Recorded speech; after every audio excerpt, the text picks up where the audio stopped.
আজ দেখাবো বাবুর্চি স্টাইলের মিক্স ফ্রুট। আমার শাশুড়ি মায়ের হাতের এই মিক্স ফ্রুটটা সবার খুবই পছন্দ। প্রথমেই একটি কাস্টার্ড পাউডার দিয়ে নেব, দিয়ে পানি দিয়ে ভালোভাবে গলিয়ে নেব।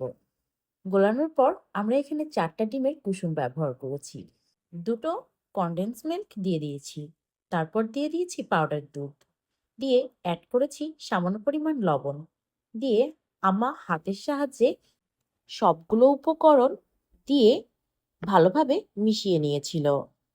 তারপর চুলা অন করে 15 মিনিট ধরে জাল দিয়ে নিতে হবে, আর অনবরত নাড়তে হবে, না হলে লেগে যাওয়ার চান্স থাকবে। জাল দিয়ে নেওয়া হয়ে গেলে আধা ঘন্টার জন্য রেস্টে রাখতে হবে। তারপর পছন্দ মতো ফ্রুটস অ্যাড করতে হবে। আমরা প্রথমে আপেল আর কলা দিয়ে নিয়েছিলাম।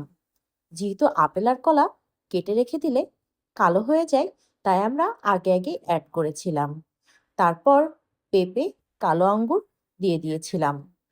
দিয়ে আমরা কিছু আলু বোখারা আর কিশমিশ সিদ্ধ করে নিয়েছিলাম। তারপর সেটাও অ্যাড করেছিলাম, দিয়ে ভালোভাবে নাড়াচাড়া করে নিয়েছিলাম। সর্বশেষে অ্যাড করেছিলাম চিনি।